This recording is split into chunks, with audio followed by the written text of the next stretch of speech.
నమస్తే. ఎప్పట్లెక్కనే ఇయాల కూడా మన పటాస్ న్యూస్ లా మంచి మంచి ముచ్చట్లు పట్టుకొచ్చినాం. ఇక ఆలస్యం చేయకుండా హెడ్లైన్స్ అయితే చూసేద్దాం పాన్లి. కొత్త డయాఫ్రమ్ వాళ్ళు కట్టేసిండ్రాట. 2027లో పోలవరం గేట్లు ఎత్తుడేనట. వచ్చే వారం పడతాయట రెండో మల్క పైసలు. రైతన్నలకు శుభవార్త చెప్పిండ్రు సర్కారు వాళ్ళు. చెయ్యి పార్టీని గద్దెదించే పార్టీలో చేరికైతాడట. జీవన్ రెడ్డి సారు ఆట చాలు చేస్తాడట. సోషల్ మీడియాలో మావిగన్ ముచ్చట్లు, కామెంట్లతోని యుద్ధం చేస్తుండ్రు జనాలు. ఇంకెన్నాడు పోతాయో సిలిండర్ కష్టాలు, లక్షలలోనే ఉన్నాయట గ్యాస్ బుకింగులు. వాట్సాప్ గ్రూప్ పెట్టుకుండ్రు మందుబాబులు. డ్రంక్ అండ్ డ్రైవ్ చెకింగుల మీద అప్డేట్ ఇస్తుండ్రు.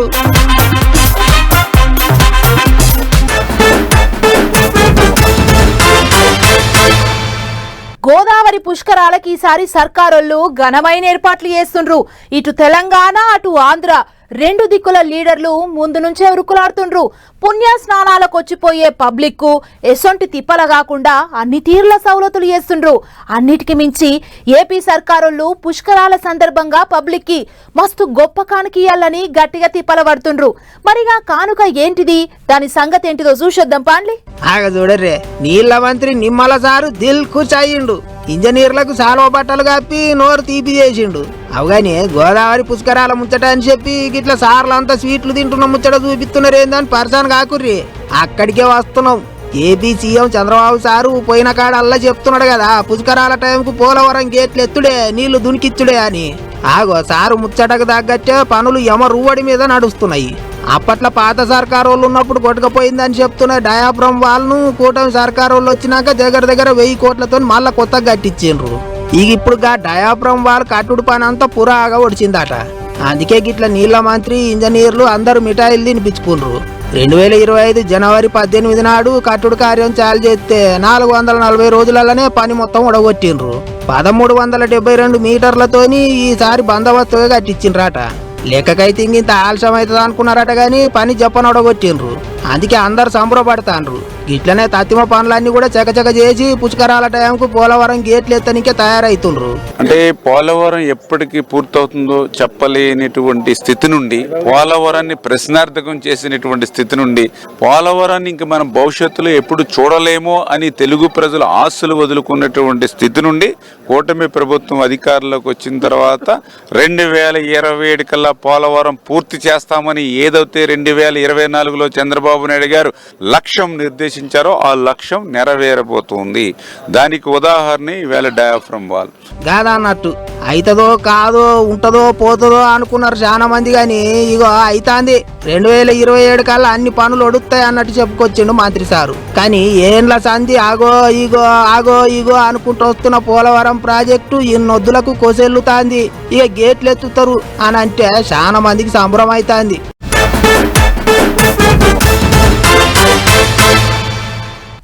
లేదు రాదు రైతు భరోసా పైకం ఎయ్యరి గాని ప్రతిపక్ష పొల్లు పాడి పాడనోళ్ళు ఎత్తి వస్తుంటే చెవులు మాయిగావన్నట్టు ఇననట్టున్నారు. చేతుల పైసలున్నప్పుడు ఓ తడవ రైతు భరోసా పైకమేసిండ్రు. అట్లా కూడా ఇయ్యే డక్కోలని కూడా ప్రచారం చేసిండ్రు. అసొంటి యాళ్ళ ఇప్పుడు ఈ సల్లటి మాట చెప్పిండ్రు తెలంగాణ గవర్నమెంట్ వాళ్ళు.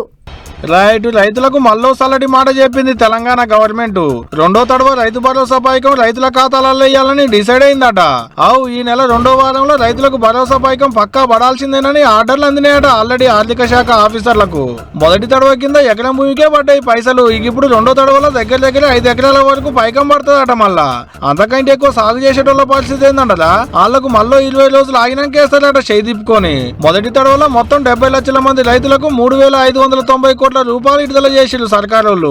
ఇప్పుడు రెండో విడుదల ఇంకో 2650 కోట్లు పడతాయి. ఇంత మునుపు పాత సర్కారు ఉన్నప్పుడు ఇచ్చింది ఎకరానికి 5000. ఇప్పుడు కాంగ్రెస్ అధికారంలోకి వచ్చినాక 6000 ఇస్తుంది ఎకరానికి. కాకుంటే సాగు భూములకే, పంటలేయని బీడి భూములకు, పుట్టలకు, గుట్టలకు భరోసా పైకం పడదు. లెక్కకైతే ఇది యాసంగి నాట్లప్పుడు పడాల్సిన పైకము. మరి వాళ్ళకేం తిప్పలుందో ఇప్పుడు వేస్తుర్రు. ఇటు పంటలు కూడా కోతకొచ్చినాయి, కొన్ని దుక్కులకు వస్తువులు కూడా. ఇట్లా రైతు భరోసా పైకం వేసుడు ఒడిచేటాళ్లకు మళ్ళా కళ్ళల్లో పోసిన ఒడ్లను కొనడం ఉంటది. ఉన్నది. ఎట్టయితేంది భరోసా పైకం అయితే అందుతుంది దిగిలేని కొంతమంది రైతులు సంబరపడుతుంటే నాట్లకు అందాల్సిన భరోసా పైకం కోతలకు వస్తుందన్న బయటికి ఇంకొందరు.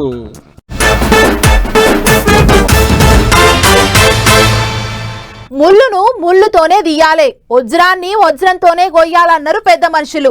గిట్లనే జంపింగ్ లీడర్ను జంపింగ్ తోనే కొట్టాలన్నట్టు తయారైతున్నాడట ఓ పెద్ద మనిషి.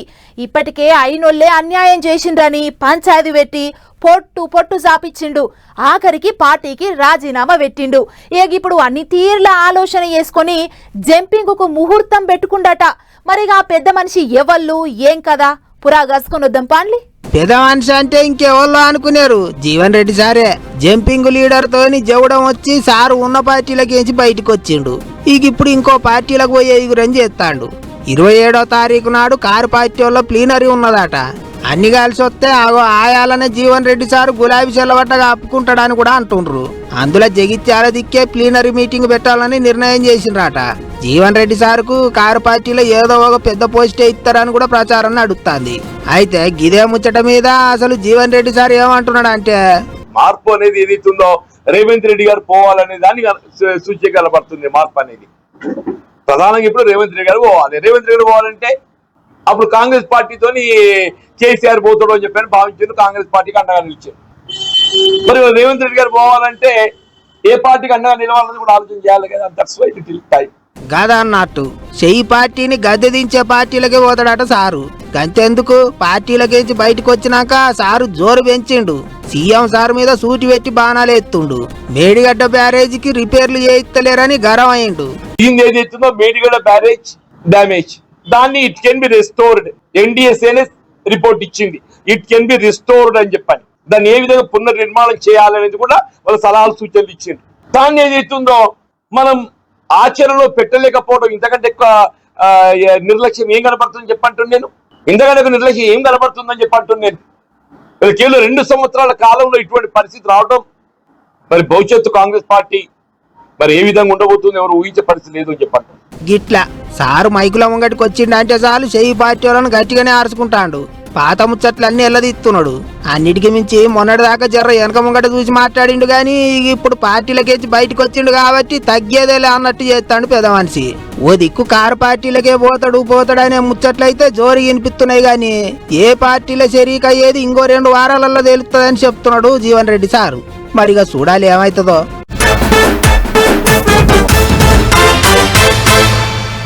ఈ నడుమ లీడర్ల నోటెంట చిత్ర విచిత్రమైన ముచ్చట్లొస్తున్నాయి. సార్లు ఎప్పుడు ఏం మాట్లాడేది తెలుస్తలేదు. గిట్లనే మొన్న మాజీ సీఎం జగన్ సార్ మాట్లాడిన ముచ్చట్ల మీద ఇప్పుడు పొట్టు రచ్చ నడుస్తున్నది. ఇటు రాజకీయాలల్లా అటు సోషల్ మీడియాలా ఎక్కడ చూసినా సార్ ముచ్చట్లే వినిపిస్తున్నాయి. అన్నిటికి మించి గా మావిగన్ అనే మాట అయితే మారుమోగిపోతుంది. మచిలీపట్నం నుంచి ఎంఏ తీసుకోండి, విజయవాడ నుంచి విఐ తీసుకోండి, గుంటూరు నుంచి GUN తీసుకోండి, మావి గన్ అని పేరు పెట్టండి. ఇక ఇప్పుడు ఎటు చూసినా గిదే ముచ్చటగా వినిపిస్తాంది. అమరావతి కంటే మచిలీపట్నం, విజయవాడ, గుంటూరు 3 ప్రాంతాలను కలిపి రాజధాని చేస్తే మంచిగా ఉంటది, ప్లాన్ బి అన్నట్టు చెప్పుకొచ్చిండు మాజీ సీఎం జగన్ సారు. మొన్న 1వ తారీఖు నాడు మాట్లాడిండు. అయితే ఆయాల చాలా అయిందైతే ఇప్పటికీ మావిగన్ అనే పేరు మోత మోగిపోతున్నది.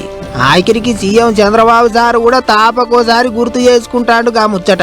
ప్లాన్ ఏ, ప్లాన్ బి, ఈ 2 చూసినప్పుడు నాకు అనిపిస్తుంది ప్లాన్ ఏ మొన్నటి వరకు 3 రాజధానులు 3 ముక్కలాట్లు. ఇప్పుడు ప్లాన్ బి. ఈ ప్లాన్ బిలో ఏం చెప్పాలనో మీరే చెప్పాలి. ఆ పేరు పలకాలంటే కూడా నాకు ఇష్టం లేదు. ఇవన్నీ కూడా ఏమనాలి, ఏంటి మనస్తత్వం ఏంటి? నాకు అంతుపట్టలేదు, మీకు అంతుపట్టిందా? ఈ మనస్తత్వం మీకు అంతుపట్టలేదు, ప్రజలకైనా అంతుపట్టిందా? ఏంటి ప్రవర్తన ఏంటి? ఇలాంటి వాళ్ళు రాజకీయం చేయడం ఏంటి? మనందరం కలిసి ఏ విధంగా ముందుకు పోతాం? నాకైతే ఒకప్పుడు అందరూ అంటారు సైకో అంటారు, లేకపోతే ఇతనికి రకరకాలుగా మాట్లాడతాను. నేను ఎన్ని మాట్లాడదలుచుకోలేదు.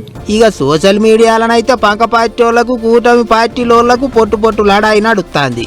ఫ్యాన్ పార్టీ వాళ్ళేమో మాజీ సీఎం చెప్పిన ప్లాన్ బికి ఏమైంది, ఇప్పటికే అన్ని తీర్ల సవలతులున్న ఊర్లు పెద్దగా పైసలు ఖర్చు పెట్టే అవసరం ఉండదు, ఆ 3టిని కలుపుకొని రాజధాని లెక్క చేసుకుంటే ఏమైతుంది, తక్కువ ఖర్చులో వెళ్ళిపోతుంది కదా అని అంటుండ్రు. ఇంకో దిక్కు గట్టెట్లుంటది, రాజధానిని చూసే రాష్ట్రానికి పెట్టుబడులు వస్తాయి. ఏపీ రాజధాని అంటే దునియాలే 1 నంబర్ అన్నట్టు ఉండాలి. అయినా అమరావతి మీద ఏటి కథ కచ్చగట్టిండ్రు అన్నట్టు మాట్లాడుతుండ్రు కూటమి పార్టీలోళ్ళు. రెండు దిక్కులోళ్లకు లాగాతారు నడుస్తాంది కామెంట్ల యుద్ధం. అన్నిటికి మించి ఊర్ల పేర్లకేంచి అక్షరాలు తీసుకొని జగన్ సార్ చెప్పిన మావిగన్ అనే పేరు ఇంటర్నెట్ లో మస్తు తిరుగుతాంది. దాని లెక్కనే వేరే వేరే ఊర్ల పేర్లు తయారు చేసి కామెంట్లు పెడుతుండ్రు నెట్టన్నలు. ఓ దిక్కు చర్చ, ఇంకో దిక్కు రచ్చ. గట్టిగానే అవుతుంది పోన్రి.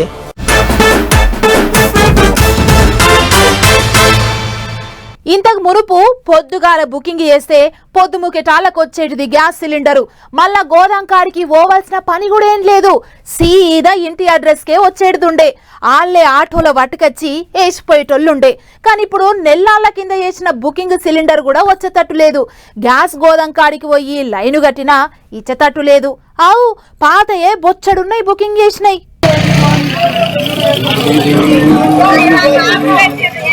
ఓ కొడకు చిన్నగా లేదు పో, ఈడికెంచి సులువు చేస్తే దానక లైన్ కట్టిలు అంతా గ్యాస్ కోసమే. మీదికెంచి ఎండ దంచి కొడుతుంటే గ్యాస్ మొత్తులు లైన్లలో పెట్టి ఆటి మీదనే కూసులు లైన్ ఎడబోతుందోనని. ఇగింత మంది ఎండ కేకలేక నీడకు కూర్చొని నిమ్మలం అవుతులు.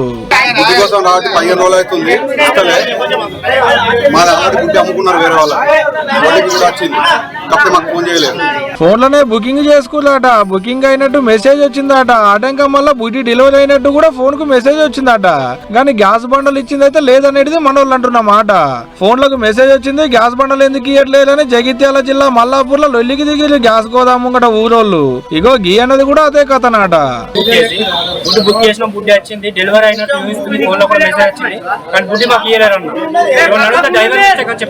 గ్యాస్ బుకింగ్ చేసి 2-3 వారాలైనా గ్యాస్ బండలు ఇస్తలేరని మబ్బుల్లోనే లేచొచ్చి లైన్లలో నిలబడుతులు అన్నట్టు గీ తీరుగా.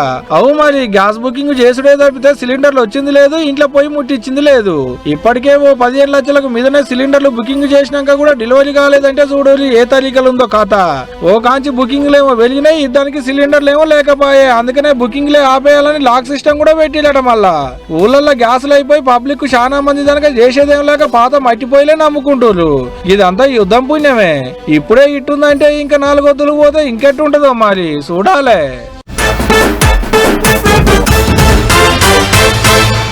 యాడిద్దరు రాజకీయ లీడర్లు కలిసిన కవితక్క ముచ్చటే, పట్నంలో అక్క ముచ్చటే, పల్లెళ్ళల్లో అక్క ముచ్చటే. యాడన్న నలుగురు కూసున్నా అక్క ముచ్చటే. అక్క కొత్త పార్టీ పెడుతుందట, మందిని పోగేస్తుందట, ఆమె కార్యకర్తల్ని వెంచుకుంటుందట, ఆమె ఆడికెంచి పోటీ చేస్తుందట, ఈడికెంచి పోటీ చేస్తుందట.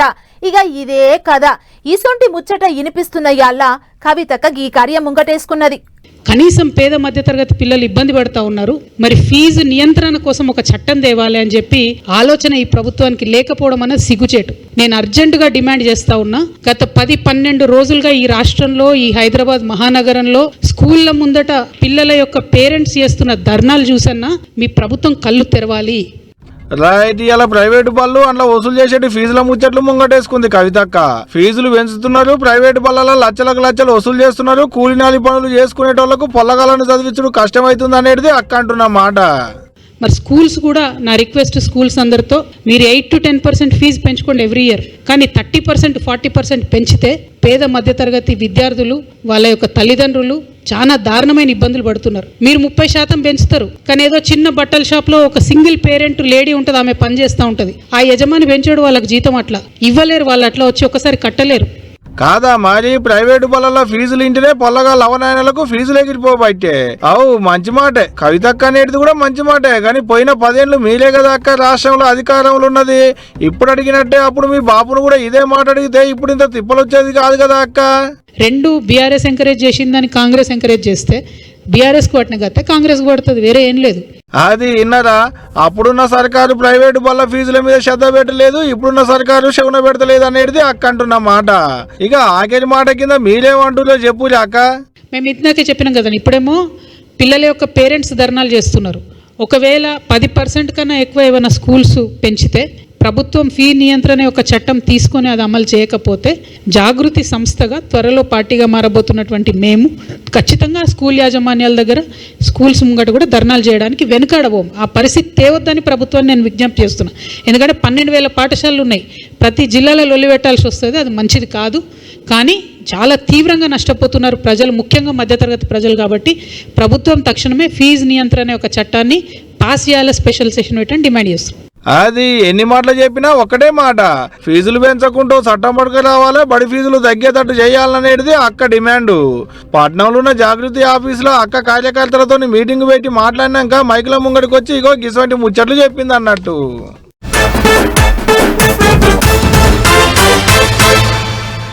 డ్రంక్ అండ్ డ్రైవ్ పెట్టి చెకింగులు చేస్తున్న పోలీసులకు ఎక్కువ తాగిన మందుబాబులే పట్టుబడుతుంటారు. ఇక వాళ్లకు మిషన్లు పెట్టి ఊదిచ్చి వచ్చిన రీడింగ్ ను బట్టి కేసులు రాస్తుంటారు. ఇది ఎక్కడైనా కామన్ గా జరిగే ముచ్చటే. కానీ ఇక పెద్దపల్లి జిల్లా పోలీసులకు ఓ తాగుబోతన్న పట్టుబడ్డాడు. మరిగా పోలీసులకు దొరికిన గా పనివంతుని కాడ కాకీలు ఏం దొరకబట్టిండ్రో మీరే చూడుండ్రి. వాయమ్మనే రామగుండం తాగుబోతన్నలు ఎంత తెలివి కళ్ళల్లో ఉన్నారు చూడు. డ్రంక్ అండ్ డ్రైవ్ చెక్కింగ్లు, ఆర్టీఏ చెక్కింగ్లు, పోలీసు బండ్ల చెక్కింగ్లు, ఇవన్నీ తప్పించుకుంటానికి ఏకంగా ఓ వాట్సాప్ గుంపునే తయారు చేసిరు అక్కడి మందుబాబులు. ఇక చూడు రే ఆ గుంపు పేరు ఏం పెట్టిరో, పోలీసు మామల స్క్వాడ్ అంట. ఎంత అప్డేట్ అయ్యారో కదా. అన్నట్లు ఈ గుంపుల పోలీసుల చెక్కింగ్లు ఎక్కడైతున్నాయి, ఎన్ని దిక్కులు అవుతున్నాయి అనే ముచ్చట్లన్నీ గుంపులో పెట్టి కడుములకు ఎరక చేస్తారు. పోలీసులకు దొరకకుండా పరారైతారు. అయితే అదే గుంపులున్న గీ కాక గాశారం బాలేక డ్రంక్ అండ్ డ్రైవ్ లో దొరికిండు. ఇక చూడు ఎస్ఐ హరిశంకర్ సార్ నోట్ల పైప్ పెట్టి ఎట్లా ఊదిపిస్తుండో. ఊదే కాక ఊదిగా.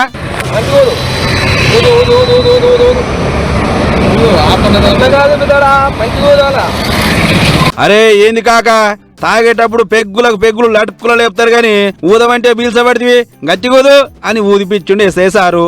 అటు వెనుక కాక చేతులున్న ఫోన్ తీసుకొని చెకింగ్లు చేస్తే ఇగో ఈ పోలీస్ మామల గుంపు బయట పడ్డది. సభ్యుల కింద 1000 మందికి పైన ఉన్నారు కదా. ఏం గ్రూప్ ఇది? పోలీసు మామూలు స్క్వాడ్ ఏం గ్రూప్?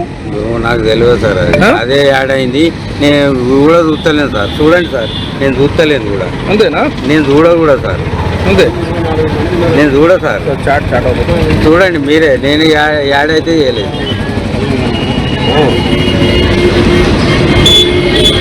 చూడండి సార్, ఆ వాట్సాప్నే ఎక్కువ చూడవు. నాకు సెల్ కూడా టచ్ అప్ తెలియదు. చూసిరా, సభ్యులు పెట్టిన మెసేజ్లు, వీడియోలు అన్ని పోలీసుల గురించే ఉన్నట్లున్నాయి. దీంతో పోలీసులకు దొరకకుండా తెలివిగా తప్పించుకుంటున్నారని కనిపెట్టిన ఎస్ఐ సారు, అరే మామలు, నేను మీ ట్రాఫిక్ ఎస్ఐని, నేను మీ దర్శనం కోసం రోడ్ల మీద కావలి కాస్తుంటే మీరేమో నాకు ముఖం చూపించకుండా పోతారా? ఇదే నానే మీ మర్యాద? అందుకే మీ అందరి నెంబర్ తీసుకున్నా, త్వరలో మన అందరం కలుద్దాం అని అదే గుంపులో ఓ వీడియో తీసి పెట్టిండు ఇట్లా. అరే మామా, నేను ట్రాఫిక్ ఎస్ఐ రా మామా. నా మీద గ్రూప్ పెట్టిరు కదా, వాట్సాప్ గ్రూప్. నేనే ట్రాఫిక్ ఎస్ఐని. గోదావరి కానీ మున్సిపల్ చౌరస్తాలో వెహికల్ చెకింగ్ చేస్తాను, డ్రంక్ అండ్ డ్రైవ్. రండి రా మామా, రండి చూసుకుందాం. చాలా రోజులు అవుతుంది రా భయ్. నేను నా మీద మీరు గ్రూపులు పెట్టుకొని తిరుగుతున్నారు, తప్పించుకుంటారు అనే విషయం చాలా రోజుల నుంచి వెతుకుతాను, దొరుకుతలేదు. ఈ రోజు దొరికింది రా భయ్. రండి రా భయ్. 1024 మెంబర్స్ ఉన్నారు గ్రూప్లో, ఎవరిని వదిలిపెట్టా. సార్ ఇట్లా వీడియో చేసి పెట్టిండో లేదో, బాప్రే మన గుంపు ముచ్చట పోలీసులకు ఎరకైంది. ఇంట్లోనే ఉంటే మన ఈ పంత సాప్ అవుతుందని ఎవ్వరి కాళ్ళు దన్న గుంపులకించి లెఫ్ట్ అయ్యారు. గుంపు తయారు చేసిన అడ్మిన్ కూడా ఈ బోర్డు అడ్మిన్ నాకెందుకు, నేనే అడ్మిన్ అని తెలిస్తే నా బోడగుండు వలుతట్టుందని చెప్పి ఇంకోలకి ఇచ్చిండు. మొత్తానికి ఎవ్వరినే మనం అందరిని పిలిపించి ఇటువంటి పనులు ఇంకోసారి చేయొద్దు, తాగకుండా బండ్లు నడుపుకోరి అని కౌన్సిలింగ్ ఇస్తామంటారు పోలీసులు.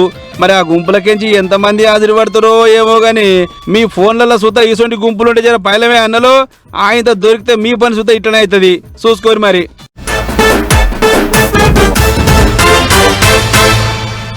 నిన్న మైబాద్ జిల్లా బయ్యారం మండలం వెంకట్రాంపల్లి అనే ఓ ఊళ్ళే హెల్మెట్ లేకుంటే ఊళ్ళకు రావద్దు అని ఊరోళ్ళంతా గుడి హెచ్చరిక బోర్డు పెట్టిండ్రు. పెట్టుడే కాదు, గారులు గట్టిగా అమలు చేస్తుండనే ముచ్చట కూడా చెప్పుకున్నాం కదా. అగో ఆళ్ళని చూసి నేర్చుకున్నారో ఏమో గాని అదే జిల్లా నుంచి ఇంకో వార్త వచ్చింది. మరి ఇదెక్కడిది, ఏందా కదా అనేది అట్లా వేసుకొని వద్దాం పాండి. హెల్మెట్ పెట్టుకోరని పోలీసులు పడుతున్న తండ్లాటకు మంచి రోజులు వచ్చినట్లే కదా. ఇక చూడురే ఊర్ల పొంటి ఫ్లెక్సీలు ఎట్లా కడుతున్నారో. మైబాద్ జిల్లా గంగారం మండలం బావురుగొండ ఊరోళ్ళు చేసిన ఉపాయం ఇది. ఊరోళ్లకు ముఖ్య గమనిక, బైకులు వేసుకొని వచ్చిన వాళ్ళు ఎవరైనా సరే నెత్తికి హెల్మెట్ పెట్టుకునే రావాలి, లేకుంటే ఊళ్ళోకి రానే రావద్దు అన్నట్టు హెచ్చరిక బోర్డు పెట్టారు ఊరవతల. మంచి ఆలోచన కదా. హెల్మెట్ లేకుండా పోయి టక్కరై జీవించిన వాళ్ళు కొన్ని వేల మంది ఉన్నారు. తెలిసి మన ఊళ్ళో గసుంటి అపాయం కావద్దు అన్నట్టు ఊరోళ్ళు ఈ గొప్ప ఆలోచన ఎత్తుకోర్రు. ఇక ఇదిట్లుంటే అటు నిర్మల్ జిల్లాలో ఉన్న ఓ ఊరోళ్ళు ఏకంగా ఐస్ క్రీంలు అమ్మేటోళ్ళు మా ఊళ్ళోకి రావద్దు అన్నట్టు కంకరంగా కట్టుకోర్రు. దిలావార్పూర్ మండలం గుండంపల్లి అనే ఊళ్ళకు ఐస్ క్రీంలు అమ్మే ఆటోలు బండ్లు ఏవి రావద్దు, ఒకవేళ వస్తే మాత్రం 5,000 రూపాయల జరిమానా కట్టాల్సిందే అని ఫ్లెక్సీలు కట్టిర్రు. ఎందుకంటే అడ్డమైన ఈస మందులు కలిపి తయారు చేసిన ఐస్ క్రీంలు తిని పొలగాళ్ళకి ఈ మధ్య లేని రోగాలు వస్తున్నాయట. అందుకే అందరు కూడా చేసిన ఉపాయం అటకి ఇది. అంతేకాదు ఊళ్ళో జరిగే పెళ్లి పేరెంటాలల్లో ప్లాస్టిక్ అనేదే ఉండొద్దు అని స్టీల్ పళ్ళ్యాలు గిలాసులు గిన అందిస్తున్నారట గ్రామ పంచాయతీకించి. ఇందుకోసం కిరాయి బిరాయి ఏం లేదు, అంత పుక్కేటనే. ఈడికే వడవలే రేపు మందిగిన బంద్ చేస్తాం, ఎక్కడ బీరు బిరాండి అనేది కనపడొద్దు అని అంటారు ఊరోళ్ళు. చూడు రే ఎంత గొప్పగా ఆలోచన చేస్తుర్రో. చాలా మంది పల్లె జనాలకు మూఢనమ్మకాలు ఇంకా పోలేదు, ఇప్పటికి వెనకడి పోకడే పోతురు అని అంటుంటారు. కానీ ఇటు పల్లె ప్రజలేమో పట్టణాలను తలదన్నే ఆలోచనలు చేస్తుర్రు. మార్పు చాలా గొప్పగా ఉంది పో.